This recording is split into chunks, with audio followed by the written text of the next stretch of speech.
Everyday life issues broken down so you can make the best decision. Coming to you from Austin, Texas. This is The Deciding Factor with your hosts, Alton Hill and John Herzog.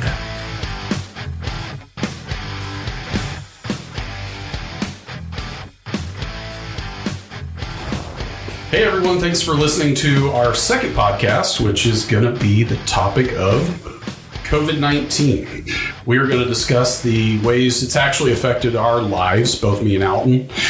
And then we're going to jump into the topic of you, the employee. How does COVID-19 affect you and the decisions that you need to make based on work and life?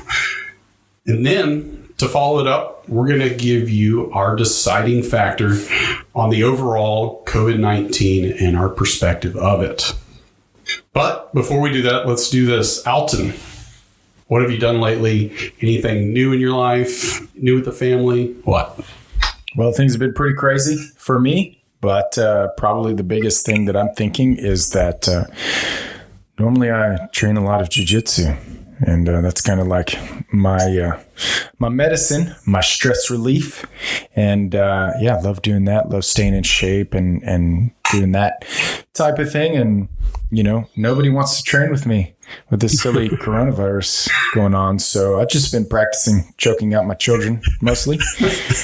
And, Well, in all fairness, you're a purple belt, right? So that is true. People don't tend to want to play with the purple belts too much. Well, yeah, but I'm kind of a little guy, but I'm bigger than my kids, so I pretty much dominate them, even 2 versus 1. Is it just a regular choke, or is it the triangle, or what? I mean, I'm not that picky, you know. When it's 2 versus 1, you got to get creative. But I'm really a fan of, you know, like a solid triangle, because it leaves the ribs wide open, right? So you can just tickle the ribs all day, and that one arm stuck in there, it's really hard to defend it. So if y'all are stuck working from home, that's a little bonus with this show is learn a little jiu-jitsu. You can definitely get the upper hand on the kids. Are you thinking they should learn it through YouTube? Well, hey, if that's what you got, that's what you got. It's better than nothing. So I've been watching a lot more TV, right? Netflix and all that because of COVID. But I saw a commercial the other day and it caught my eye. So have you ever had chicken and waffles? Yes. See, I've never done that. And KFC had a commercial the other day. It was 2 donuts with a slice of chicken in between. So it was a donut chicken sandwich. And it was glazed donuts, I guess I should specify, since no one can see the commercial currently. But I was like, I actually kind of got to try this. But I'm not a KFC guy, right? Ever since the Colonel had left KFC, I feel like the taste is kind of fallen off the cliff. And so I'm more of a Popeyes, right? All right. But then I started thinking like, oh, what would Alton think? The marketing plan behind the donuts and chicken, I'm kind of like, man, if you took those marketers, those ideas, gave it to someone like, say, Chick-fil-A, who has really good food, how would that turn out, right? Would you just have a domination across the board as far as good food? I mean, I think it's pretty easy to sell donuts. If you can't sell donuts, I don't know. That's tough. Yeah. Yeah, I do like the chicken and waffles, though. That's like a surprisingly thing. It's weird. Like we've even made it at home. Like bought the little frozen like fried chicken tenders, and then just whipped up some waffles.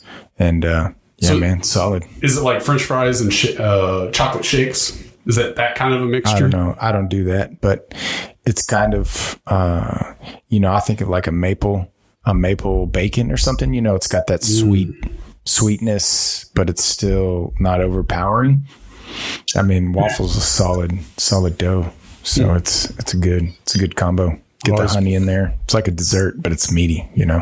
I've always been one of those ones where it's like pancakes have to be by themselves. You can't put toppings on it like whipped cream or, you know, it's got to be butter and syrup. That's it. I'm just saying I'd be willing to try a donut and chicken for sure. Even if it's KFC. Yeah, I don't really eat KFC, but, you know, I'd give it a shot. Right. Give it a shot. I think they'll have a whole bunch of first and one-timers, right? Yeah. So, and that's, I mean... one-hit wonders. Like, let's be real. That's about all we can do, right? Just go through drive-thrus right now. Yeah. It's kind of sad. So maybe if KFC wasn't wasn't your first option. It's one of the few now, unless you've got a wife who can cook. Well, that's a whole other topic. Well, we'll save that for another day. So let's go ahead and dive right in. The COVID-19, how it's affected your daily life, your work life, your family life. I know this topic's kind of got you geared up and wound up pretty hard right now. Yeah. I kind of have morphed from just kind of chill and it'll pass to, I don't know. I think yesterday everything kind of came to a head for me and I reached my I'm fed up point, I guess. How so? Yeah, I mean, I just think that... like cabin fever type? No, I mean, so I work from home, right? And I'm used to being at home with the kids. So that's not weird for me. If I'm honest, like as a marketer and running ads and being on social media, I had to be on social media more than maybe I would prefer to be because it's part of my business. And just full disclosure from me, you know, I'm all about freedom and liberty. And so when I can't even scroll through Facebook without every other person telling me what I should be doing, staying at home and washing my hands, I think just it's eroded my positive attitude with everybody just constantly, you know. I mean, people are even changing their profile pictures to say like, stay at home, hashtag stay home. And, man, I don't know. Attention getters. Is that what you're trying to? I don't know, but it's just, I'm not in that community who's going to change my profile picture and tell you to stay at home. I gotcha. So, you know, it's different for us, right? So we both have 4 kids. They're all stuck at home, I guess I should say. And that in itself is like, oh man, summertime's already here. And that's a whole different story, right? Everybody's eating a lot more. They're complaining a lot more. Of course, I've got a son and 3 daughters, so they're constantly fighting. And now, of course, the wife yells at me for bringing Xbox into their life. So Xbox Live doing Fortnite, you know, it's my turn. You've done your 2 hours. Mm-hmm. And I'm just like, man, I almost need 4 Xbox, 5, because I want to play too, right? I can't just sit around and do nothing. Yeah. But the wife is working from home, so she's at home all day, every day. She actually just got off of a bunch of back issues, so she actually started workup this week, but from home. Then, you know, due to the COVID-19, I just got furloughed. And so it's hit me, but at the same time, it's kind of one of those things, thank God they passed these bills recently, so I'm not stressed too much right now. But I'm definitely eager. I want to get back out into the public, right? I want to go do my job, maybe do it better than I ever did before, gear up on all my knowledge that I can. Of course, started doing these podcasts, so I guess it was a good thing from it. One of the things that me and you both kind of have a connection with, though, is our church. Mm-hmm. You know, church is shut down. Yeah. And it's one of those things. Sunday morning is a very important time for our church in particular.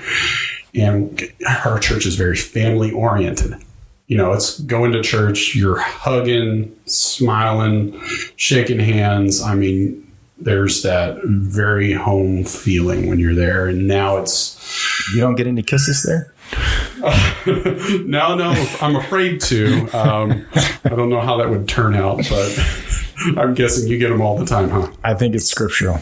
I think there's a verse in there that says to kiss people. Thou shalt kiss your neighbor at church. I think so. Maybe I'll look it up. Yeah. So, I mean, like you mentioned, John, you've been furloughed. What are some things that you're doing? Like, what are some strategies that you're implementing because of that, and maybe other people should tune into or think about trying? First and foremost, don't stress out, because that's not what I'm doing. You know, yeah, I'm furloughed, but you know, according to City of Austin right now, it's April 13th, I believe, is when everybody's able to hopefully go back to work. But, now they're talking possibly all the way out to June. And, stressing is not going to help me. And I think we go back to our church and it says, just breathe. Sure. Relax. Yeah. Things are going to happen the way they need to happen for whatever reason, whatever way. So bills are being paid. I'm okay. Right. Mm-hmm. I think your life is probably a little more stressful because you're a home business, right? You have to keep going. They do have laws and bills that they pass to help you out, but I think I'd be more stressed in your shoes than anything. I think one thing that I heard one person say was that right now we need to have grace. So it's true that I think we need to kind of relax and not stress, but we need to have grace for ourselves, grace for our spouse and our children who are screaming all day in our houses, and just for the world in general. And I think that does go back to kind of the church idea, right? Of that God is in control. But at the same time, that doesn't mean that we shouldn't be actively working and doing our best every day. And that's one of the things that I've noticed is that we're in this changing time, and with change comes opportunity. So every day I'm saying, what is the opportunity that's presented to me today? What is it that I can do today that's going to make a difference? So I think one of these side topics, though, of how COVID's affecting the community is something that people don't really take into account is the normal stuff, right? So my grandmother currently is under hospice care. So, they have the rule of you can only have 10 people in the same room at the same time, right? Well, when you talk nursing homes or hospice care, it's a little more stringent, right? You can have one person go see. And even then, it's like they need to know that they're ending their lives in order to let you in, because otherwise they don't want to take a chance that you might bring it into their area. So, for us, we're going through this emotional time of, oh my goodness, my grandmother's virtually alone. We can't all go in there and comfort her. We can't spend time with her that much. And it's kind of sad. But then on top of that, I think the last time I've really had to do a really tough funeral was my grandfather, which is her husband. And, we got to have that memorial service that was, in my opinion, just fantastic. And currently right now, it's like if she passes today, we can't do anything. You have to do an online service, or you have to wait and do a memorial later on. But by that time, she's already into the ground. Right. So now it's kind of, wow, there's other people that are dealing with this particular situation on maybe a heavier level, right? It's a kid or a parent that just passed.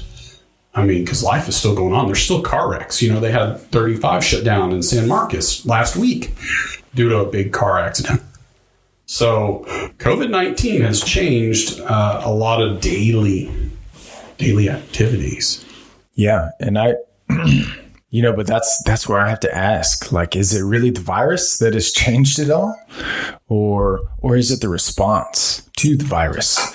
Because from my perspective in my business, let's talk about a nail salon, somebody who, or a med spa, right? Who has people come in every day. Okay.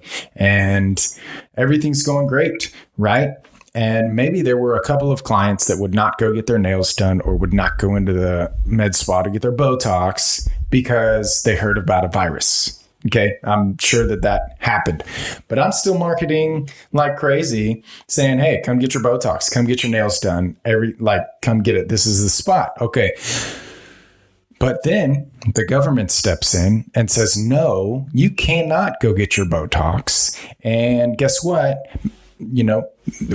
We think you as a business owner in this free country have to close your doors.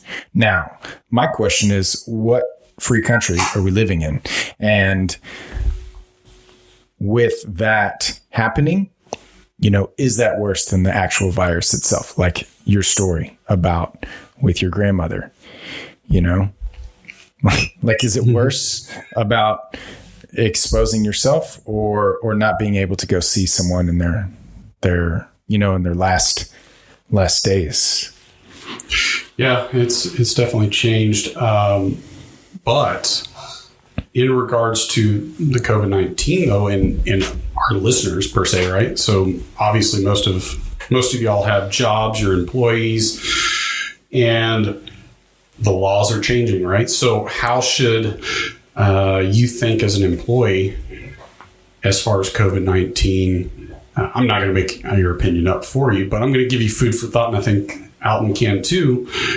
First things first, the laws are changing for both the employees and the business, right? So I know you've got some employees. If in fact you do have to, cut their hours or whatever, these new laws are in place to where they can more than likely survive this time frame.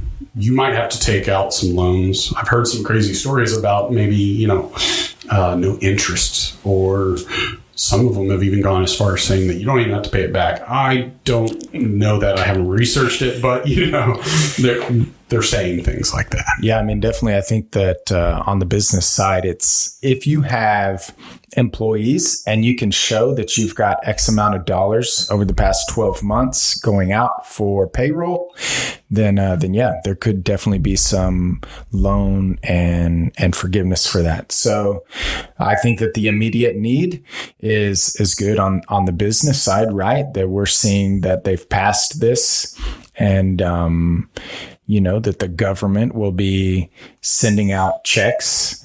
But yeah, I mean, I just got to say, who created this problem? It's the government, right? If the government tells you to close your doors, then now the government is kind of responsible for your loss of income, wages. And so I think that's what we're seeing now, is that they're trying to make amends for this, right? They know that if the economy is not running, then there's big problems. Right. And they took blame for it early on, right? That was one of the things that I think I heard both Andrew Cuomo and Donald Trump say was, we created this as far as telling you you're going to do this. Mm-hmm. So if we expect you to do this, we need to accommodate those. Now, there were some butting of the heads there in Congress and the Senate and everything, but ultimately they all came together. They did what they needed to do to help us with some of these changes. I think they're still working out the $1,200 check deal.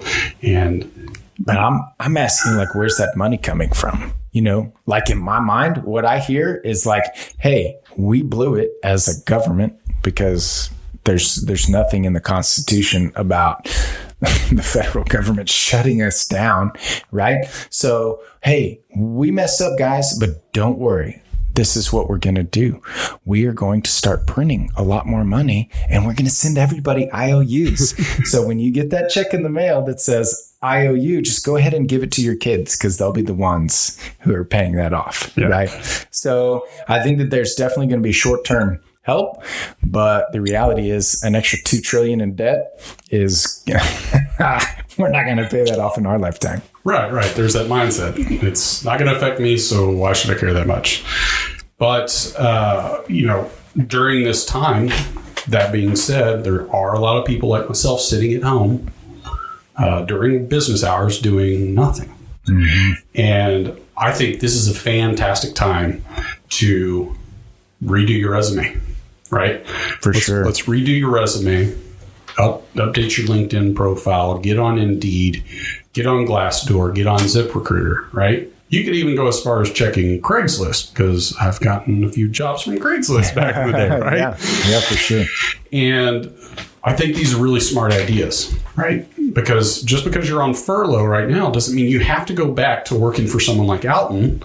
We could go find somebody else to work for, like John. For sure. So take that time, start looking, mm-hmm. right? The other thing is my wife noticed the other day is they have free schooling. So some of these colleges are giving free classes. Of course, if you want the certification, then you got to pay $300. But you decide that later on. So it's your chance to really learn something. If you need to think about your career path, now's the time. Maybe marketing's not working out for you. You need to come to the good side of HR. Then maybe you need to do that. Yeah, and I think too. I mean, just if you're an employee, right? Let's say that's your career path and that's what you're happy with. That's great. Update your resume. YouTube is free. It's a free school. If y'all haven't figured out that YouTube's a free school, well, I just dropped that bomb on you. Anything you want to know, it's on YouTube. And I think as a business owner, fact check it though. Fact check. It's like Wikipedia, right? Yeah, sure. Go for it. But, there's things are changing all the time. And a good business owner is able to make those pivots and those changes, those updates to whatever it is. And as an employee, I think that you have to be able to do that same thing. So really, just like you're saying, John, now is the time to be investing. If that's investing in your resume and your headshots and your LinkedIn profile, great. If that's a business owner, I've had a few of my clients reach back out like, man, I've been dragging my feet on getting my website updated, or, I wanted to do these blogs, but I've been so busy, and now they have the time to do it. So you can sit on Netflix for 8 or 10 hours a day and chill, or hey, take a couple hours, hammer out that blog for your website or hammer out that resume. Hey, guess what? There's probably some HR guys sitting around, they might be willing to look at your resume and review it for you. Right. And if, there's like all these resume people, I mean, I don't know what times are for them, but maybe now's the time you can get a deal. But if you're not doing anything, nothing's happening. So I wouldn't spend the money on some of those resume writing companies. You really should get with someone that is maybe a recruiter, right? I have found those people to be very, very well versed, right? Because they specialize in, I've got to look at this piece of paper, know that I'm interested, and then we'll make that call. So get someone like that if you know one of them. I would also get with somebody on LinkedIn that falls under your career, right? Get a mentor or mentee, right? You need somebody that's going to help give you this food for thought as to what you need to do with your career path. But absolutely, it's time to look at new options. For sure. I mean, even if you end up staying at your current company, that's fine. But open your mind up. Look at the possibilities. Even if you go out and have interviews during this time, you're practicing. Yep. Right? Practice makes perfect is what they always say. Or you're like me and you just practice and nothing changes. Then it does no good. But one of the things that I used to do when I was, W-2 was that even if I liked my job, I would always keep my resume polished up. And then I'd go interview at places. And hey, if you've got a good opportunity, sign me up. I mean, I wasn't like a job hopper, but if I wasn't happy or they weren't giving me a raise, I'd go get an offer from some other place and then bring that back. And then that's where all the cards are on the table. How valuable are you to this company? And if you are valuable, then they'll give you a raise and you can stay. And if they don't see your value, then somebody else did. And it's, to me, that's like an easy investment in yourself, right? Is to just go have that interview. And I know some people, they've been in a job a really long time and there's a lot of nerves involved with that interview process. So like you're saying, hey, just do a dry run. If you can get an interview, go do it. And that's a good way to hone your skills and see what the market is looking for now, right? If businesses are pivoting and changing, right? As an HR guy, are you going to need to, do you need to lean more into the bookkeeping side of things because everybody laid people off, or now do they need more HR work because of the staffing issues? Like, I don't know, but you go and get an interview, then right? Yeah. I mean, some of these terms like KPIs, matrix, AD and A, you lost me. Yeah. So it's one of those things, all these acronyms keep coming in and it changes with the times. And it's like, this could even help you during that. Mm-hmm. YouTube. So, I always tell people as far as LinkedIn goes, right? Like you had mentioned, always be available, always be looking. Don't ever say, I'm not looking. If you're not looking, then that means you're happy you're going to retire where you're at and you don't really care to improve. You're probably already halfway out the door. Yeah. Yeah, let's I know you got some statistics over there that you wanted to talk about. I'm interested in your numbers over there. Yeah, so, these statistics, it came down to ultimately what's my feeling? How should I view this? And right off the bat, I honestly thought it was just a bunch of junk. I thought we were coronavirus is junk. Yeah, I mean, I don't like coronavirus. Put me on record for saying that. And so I started looking into it, and since I'm a nerd and love to do all the analytics and accounting and everything, so CDC estimated that the flu on the low end, there was 9,000 cases all the way up to 45 cases, right? So 45,000 cases. Sorry. These are millions. Millions. Yeah, it's millions, not thousands. So on the low end for the flu spectrum, it was 9 million per year flu cases in just the U.S. Okay. Right. And there were 9 million cases. Out of that 9 million, 12,000 died. Okay. So that conversion rate's only a 0.13%. All right. Right. On the high end, flu, U.S. for a year, 45 million is the high of cases. 61,000 deaths is the high end. So that only puts us up to a 0.14%. There's hardly any change, right? So what we're saying here is that with the flu in the United States, it doesn't really matter how many cases there are. The death rate is statistically about the same. Right. So 0.1% ultimately is what it comes down to. But here's the difference right now, right? So flu, if you had the flu right now, flu symptoms, you would go into the doctor. Actually, I guess I should say before COVID came around, the flu symptoms, they would either test you for it, right? Or they would diagnose you based off the symptoms you have. Right. So that kind of throws the numbers around. When you look at COVID, right, they're testing people, but they're not testing everybody. Because the problem is if you don't have a fever, you're not getting tested.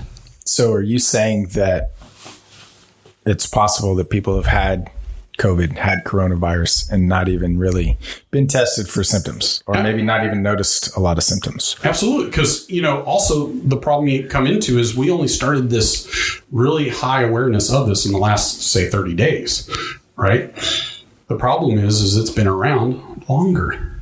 I have a friend, he's a doctor, and he told me 2 days ago that his daughter had the same symptoms as COVID back in February, right? That's 2 months prior to. There's a problem with that. So she's not a part of that statistic. It lasted 10 days and she was fine. But they don't even have the symptoms chart completely correct all the time, right? You can have all of COVID minus a fever and you still have COVID. Sure. So we don't know that these numbers are even accurate. So now let's look at the swine flu, right? H1N1. My wife actually had this back in 2009 when this all went down. So April 2009 through 2010, right?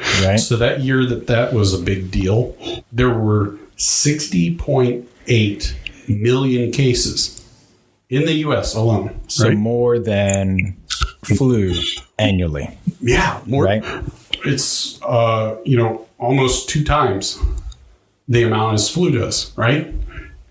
And so then when you look at the death rate, right, there were 12,500 roughly. So that percentage actually dropped to 0.02%. So it was more contagious than the flu, or we could say maybe because more people had it right in the United States. So same sample, same test sample. and less people died. So we could say maybe it was more contagious than the flu H1N1, but it was less likely to kill you. Right. And it actually statistically. Correct. And it actually affected more younger people than older people. Right now they're saying COVID's more deadly to adults that are like 60 and older. Mm-hmm. In fact, I believe they were saying that it jumps to like 15% fatality rate if you're 60 or older. Okay. So I honestly do fear for like my parents, right? My parents are in their 70s. So if I caught it, I'd be fearful that I gave it to them because I couldn't afford to lose both my parents. I mean, that would destroy me as much as probably most would be destroyed. For sure. Right? Now, don't get me wrong. There are young people that have gotten this and have died as well. There's a soccer coach that died at the age 21. Right? Sure. Problem is he had leukemia that they didn't have diagnosed beforehand. Right? So there was already an issue with his immune system. It wasn't just COVID killed me. Right. Kind of like HIV, right? You don't die from HIV. You die from whatever you catch because the HIV virus kills out your ability to fight things off, right? So when you're immune compromised like that, then you're just kind of waiting for what is it going to be. Right. So then it had me thinking, now I've got to compare all those numbers to COVID. And it actually is kind of scary if you're just looking at it right away and not thinking about anything, right? So COVID currently, this morning when I checked, was at 216,000 cases. Actually, 1,000, yes. And out of that, a little over 5,000 people have died so far.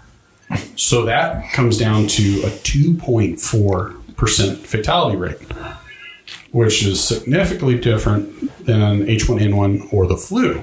Right. But then you've got all these factors. How many people actually have it? How many people do we know have it versus who actually did?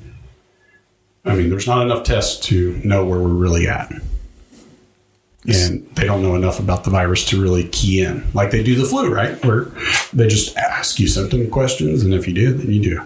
But let's, so back to my engineering days, right? Where I started my kind of like electronics engineering career at AMD, and I'm measuring all sorts of different signals to check the processor, check these motherboards for computers and stuff. And then, further you move on to gathering data for more complicated type tests. And then at the end of the day, you're trying to make this conclusion as to, okay, we've gathered all of this data, but what does it actually mean? And if I learned anything in these kind of roundtable meetings when you're discussing results where there's a lot of data and a lot of biases, that everyone's looking at this differently and drawing different conclusions, right? So, and you have to ask the question, what are you not measuring? What stats are you not measuring? And so like with the case with your doctor friend, what are you not measuring? So my deal is like, do we have really accurate numbers for coronavirus? I mean, I'm sure they're accurate from what's being measured, but like we talked about, maybe people have had it and they don't even get tested, Well, and then when you do any kind of analytics, right? Especially with something for future, right? You're technically taking a guess. The most educated guess that you can. I can't guarantee you that your company is going to stay going up, especially if you come out with chicken and waffles or donuts and waffles. Yeah. You might have a peak and then you might fall back down. Yeah. There are too many factors. Now, the way a lot of people have handled it, that's where it's kind of like, are we doing what's right? So let's go back to the government. They stepped up. Just shaking your head, no, but I don't want to talk about the government. So, did they do what was right? Did the media push it too far? And some of these people out in the world aren't handling it correctly. For me, I was at the store the other day and I see this older lady walking by with a face mask. The problem is she has this face mask only covering her mouth. So her nose is fully exposed, and it's just like, why do you think this is going to do anything for you? And then part of me is kind of like, if you're that worried, stay at home. Don't go. And if you are 60 and older, I really wouldn't take the chance just because, right? So you said the word chance, but we're talking about risk here, right? We're talking about numbers and risk and recognizing where you're at on that spectrum, right? Like generally you would say a business owner is more willing to take risk than a W-2, right? Because the paychecks are not consistent for a business like they are. I mean, theoretically they could be, right? But still, it's not like a W-2, right? But the payout, if you're a bad owner. But the payout, right? But you have like an unlimited upside, right? Whereas an employee, it's consistent, but generally there's a limited upside. So, I mean, for you, where are you at? I mean, what do you think we've done good? What are the things that you're learning that you're kind of taking away from this? I'm still stuck on some of the stupid decisions people are making during this time, right? Like the guy that I saw going down 35 with literally, he had his truck bed full of toilet paper. Did he really? I mean, I've got a picture. I posted it on Facebook. And I honestly, I got upset. And then I tried to make allowances for him. Maybe he's got like 17 grandmothers that don't want to go to the store and he's taking the toilet paper too. But then I thought maybe, and this is kind of, where I'm at, maybe he's just operating out of complete fear and panic. And my opinion is that there's a lot of that happening. Well, speaking of the panic, it was, in regards to toilet paper and all that, the panic kind of hit me from the aspect of we only buy a week's worth of stuff at a time, right? So I'm not walking out with 60 rolls of toilet paper because we don't use the restroom that much, thank God, right? Otherwise, we need to see the doctor for some other kind of disease. You don't have 4 daughters. Yeah, I only have 3, right? But, we're coming to the end of that week and it's like, what are we going to do? Everybody, but even then, right? We were able to order our H-E-B grocery list, have it curbsided, right? We still didn't look for like 60 rolls. We literally looked for 6 rolls. We didn't care. So freaking out and panicking did not serve you then. Like it's just not. It just you could have. I could have. I still made fun of everybody else that was doing it because we'd see other people taking 4 packages at a time. Luckily, I think what we've done as a whole for both commercial wise or government wise, right? They've realized they need to have restrictions in place a lot earlier. Right. So H-E-B started cutting down. For y'all listening out there, H-E-B in Texas is like our Walmart, but slightly better because it's family owned and they are amazing. Yeah, like a Randall's or a Sprouts or, just a grocery store. Right. So they ended up putting a bunch of restrictions, right? You can only take 1 package of toilet paper. You can only take 2 packages of paper towels, eggs, milk, the big items that everybody was just grabbing and running. And I think that's helped out a lot. Yeah. And I think that it's great that the business did that, not the government. If the government starts saying you can only have 1 thing of milk, I got a problem with that. Yeah. When you're a business, you do what's good for business. But when you're a government, yeah. I mean, but it got as bad as people taking alcohol and all of these other products to make their own homemade hand sanitizer. Like I was sitting getting a prescription at Walgreens and this old man came walking up behind me and he asked for alcohol wipes. And that's because his daughter gives herself shots, right? So there's somebody that really needs it, has no access to a normal, easy to find product on a normal basis. But because of all this fear And I guess that fear was driven because they thought, oh my goodness, they're going to shut down everything. I won't be able to leave my house at all. And then now, city of Austin and Hayes County, they all came out and they were like, we're going to shut down till April 13th. If you've driven around at all lately, the city is not shut down whatsoever. Yeah.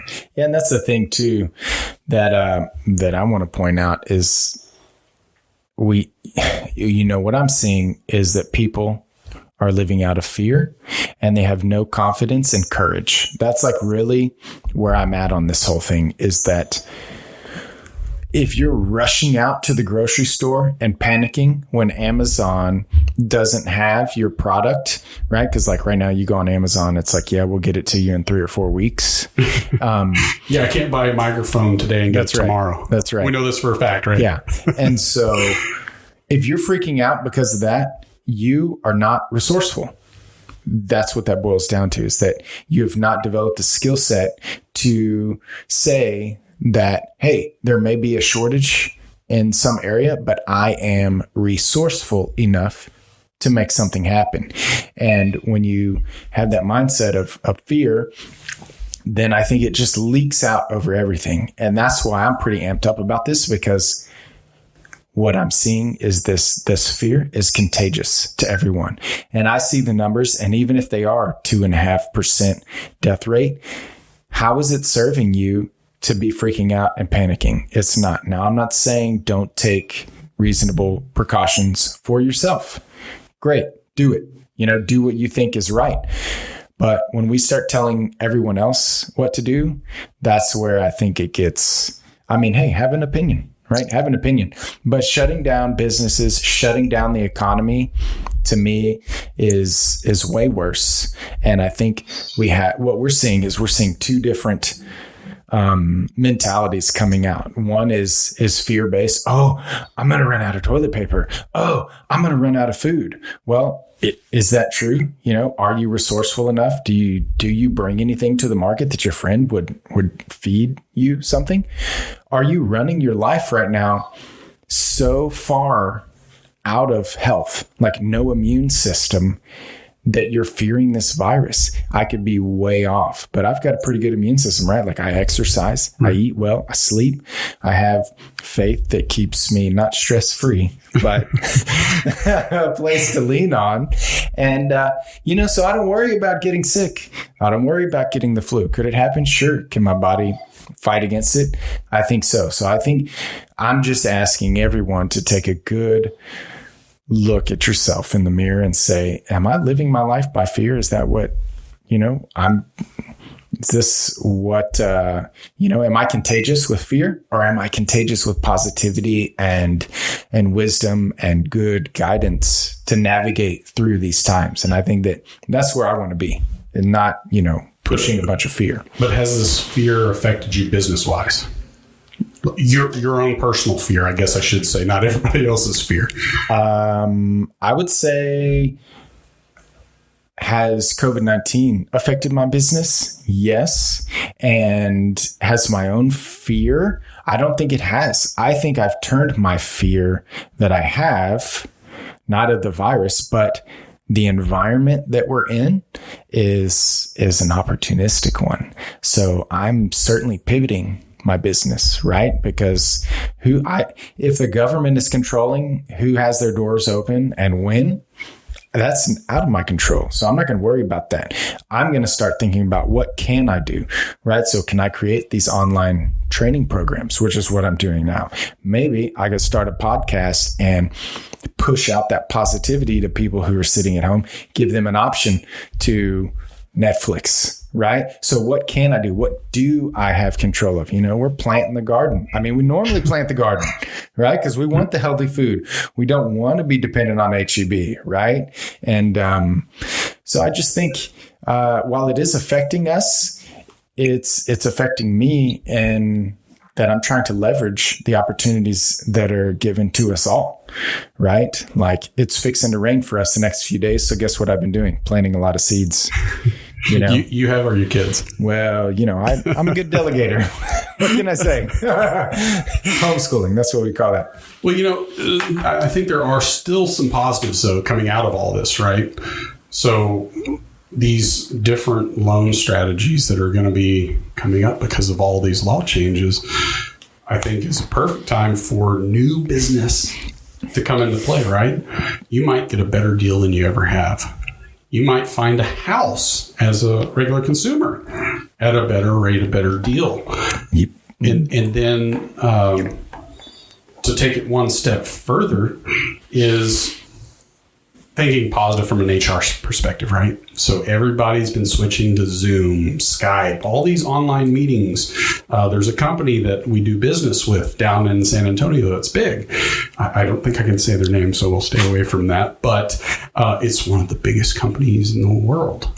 And they've started putting over 50% at home, right? There's hardly anybody at their big facility, which is technically as big or slightly under the size of the Pentagon, right? As far as square footage. Mm-hmm. So now those CEOs have started to get together and they're looking at, well, why can't everybody just work from home forever? Right? So they're already committing that about 50% of their workers are going to work from home even after COVID's done. So how that intertwines with HR. If you've ever been schooled in HR, one of the things that you'll research, right, is work from home or shorter work weeks. How does that affect your people? How does that increase their engagement, right? If somebody works from home, right, they've shown that there's about a 10% more efficiency rate, right? Really? Yeah. So from an HR perspective, we've been preaching this for a while. Hey, let your workers work from home. They don't have to come in, right? They'll be happier. Your numbers will go up. And by the way, you can decrease your rent expenses, your electricity. There's all these savings you can have by having people work from home. And now after COVID's done, you're going to see a big switch in how business is handled. And hopefully more people will become more aware of what HR says from now on, right? Yeah. I mean, there's always other factors, but I probably, most people would like that opportunity, right? To work from home if their job can support that, right? Yeah. I mean, who doesn't want to save, if you're in Austin, Texas, right? Who doesn't want to save 2 hours of your life instead of driving in traffic? Daily. 10 hours a week. Yeah. And then on top of that, you're saving that risk of, because let's face it, fatalities as far as car wrecks go is kind of up there. Is it worse than coronavirus? Currently. I think so. But we'll see. All that texting you're doing while you're driving, John. We can't talk about that. I don't want to get a ticket for it. But so there's some good things to really actually come of this. Now, shutting down the world or the U.S. as far as business goes, I don't know that I can ever get on that page. I understand that we're trying to cut the spread down, but is it really justified? Because, I was watching the news the other day. Andrew Cuomo always does like a daily thing on Corona in New York. And even he had mentioned it the other day where it's like, I'm opening, I have this open drain and I'm slowly closing it off, meaning business, right? We're closing it down, tightening it up. And at some point, the spread is still happening and I'm not gaining anything, right? So at what point do I say, screw it? I've just got to open this back up and let it flow. And we're just going to have to deal with the ramifications. Sorry, I can't speak. No, I mean, and so it's turning out that one of the things that people are realizing from this whole pandemic, they say, and if you haven't looked it up, pandemic is worse than epidemic. I don't really use those words that often, but yeah. So this pandemic that we're in, we're going to die. It's going to happen. And I think everything that we're seeing is in my opinion, it's a fear of losing life or fear of losing someone else's life, right? Like you mentioned, my parents. Yeah, I can deal with this, but what about my parents? My deal is I'm never going to trade in my living life for my ability to breathe. In my opinion, people have those two confused. To me, it's not the years of your life, it's the life in your years. And so that's where I'm coming from on this whole thing, is that, are we going to wreck the entire nation? I mean, you wreck the economy, that's when everything starts going bad. I mean, just flip open your history books. You got poverty, you got big problems. You got wars. That's lots of problems. So my encouragement is that we keep living our life, and the people who are most sensitive to this from the health, like if I'm over 60 and I have concerns about getting out and interacting, then I shouldn't. But for me, the reality is that I can take my whole entire family down to Walmart right now because they're essential. So we can all go down there. I can touch a shirt, try it on, put it back on the rack. Then you're going to go get it. I'm going to look at the tomato. I'm going to put it back in there, and then you're going to come get it. Like, we're getting out there. Well, like, what are the people at HEB doing? It's the same thing. So yeah, we might slow the spread and all of that, but when we're all end up broke and no food, that the cure can't be better. It can't be worse than the problem. So for me, that's the deciding factor, is that the government has made a decision. It's wrecked the economy. May we recover? Perhaps. Are my grandkids going to have to pay for that recovery? Perhaps. And, if everybody's out of work, you just can't have a nation. And so we've got to get back to work, all of us, in my opinion.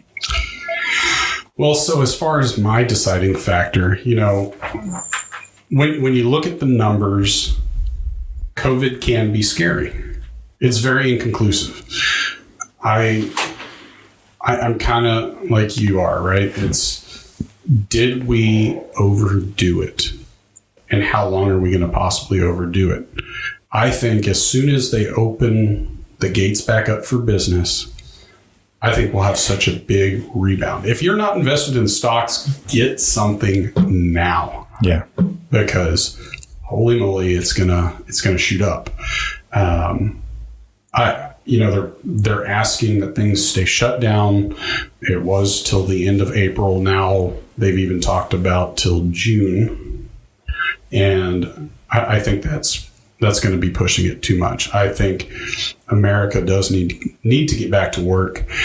I wish people would stay smarter out in public about washing their hands, or don't wear a glove, touch a toilet seat, and then go touch your face. The glove is not protecting you then, right? And you shouldn't be walking around in public with gloves anyways. That's not going to do anything for you. If anything, carry hand sanitizer, because then you can clean your hands after you touch something bad. Gloves are really meant for doing dirty things or being a doctor, right? So don't let me catch you touching dirty stuff with a glove and then touching me or something else I might touch. I might say something to you. So ultimately, deciding factor, I think it's overdone. I'm probably not as hot as you are, Alton, but enough is kind of enough. Yes, I'd like to know a little more, but ultimately, they're working on vaccines is what they're trying to do. But guess what, guys? Did you know that only roughly 50% or less actually get a vaccine? For the flu? For the flu. Mm-hmm. So adults, we only get about 37% of us get a vaccine for the flu. What makes you think those numbers are really going to change with COVID? It didn't really change when we had the swine flu, right? Right. Yeah, we didn't shut things down then. Yes, there's more deaths currently, but the numbers are inconclusive. So, well, we just have to all make our decision, right? Where we at. I know I'm a high risk guy, high risk, high reward. So I'm all about living life, you know, like. I thought you were admitting to being 60. No, not quite 60. And maybe my attitude would change if I was 60. But you know what? Like, let's just all commit to being as healthy as we can, and so that we can have our best chance. If you're compromised, you know, your immune system compromised, take extra precautions, encourage people around you to take those extra precautions. But I just believe business is the lifeblood of the United States. And so we gotta get people back to work, if for no other reason than, you know, keeping people's psyche good, right? Because like you're just talking about coronavirus deaths, you know, but then all the other impending depressions and business loss, like what is that doing? I mean, there's all these other ripple effects that the doctors that are looking at the virus under the microscope are not considering. And we're going to see those play out. It's kind of like the sending soldiers to war, right? Like when they come back, they're still dying. And why is that? Well, it was because of what happened then, not directly, but indirectly. So how we're handling this, there's going to be indirect effects. And yeah. Well, and part of the factor, when you think about my deciding factor, right? I look at smoking cigarettes, right? It kills around 400,000 people a year, right? The government doesn't stop you. They still let you buy those. I mean, you can do all this to your body, and they're not going to jump in and stop that. They shouldn't shut down business because of this, because there's a lot more deaths currently in smoking. And I think what someone might say is like, yeah, but you're smoking. It's not contagious like this virus is. But bull crap. I can get lung cancer from you, right? If I have asthma, which I did growing up, cigarette smoke really illuminated my issues. Yeah, and I think that you know, if you Google secondhand smoking deaths. See, I haven't even done that. Yeah, it's way higher than coronavirus. So even, you know, you might say, well, if it was, you know, if businesses were doing something that was bad for other people, then we should do something. And we do. It's called the Surgeon General's warning. It's on every pack of cigarettes. And, you know, like there's risk to life, guys. We're not going to make it out alive. So you got to manage that. And I'm not saying that people should go start smoking cigarettes, right? But look, like people do, you know, people do all the time. And, you know, they're taking that risk. So there's just crazy times that we're in. So make good decisions. Look at real data. Don't just sit there and listen to the media, and don't just take John's word for it. Don't just take mine, but think for yourself and think about your, you know, how you handle risk and what's important to you in your life, who's around you. And let's be positive about this. Let's get through this together. We will get through it, but definitely our attitudes are going to change how we feel about getting through this. So let's stay positive and reach out to people. I think a big side effect of this is the people who are practicing social distancing. You know, you can definitely be alone. So don't let that happen. Reach out to your friends and let them know that you're there and that it's all going to be okay. We just really want you to open your minds and see how we break things down, do your research, and stay safe. And we appreciate that y'all are taking the time to listen to us. Don't forget to click, subscribe, like, and comment. Comments are key. We appreciate it. We'll see you next time. Say bye. Bye. This has been another episode of The Deciding Factor, giving you food for thought on real life issues. Be sure to click, like, and subscribe to this podcast, as well as all your big social media outlets, Facebook, YouTube, and Instagram. Don't forget to check out our website at thedecidingfactorpodcast.com and give us comments and feedback. Until next time, stay safe and remember to keep an open mind.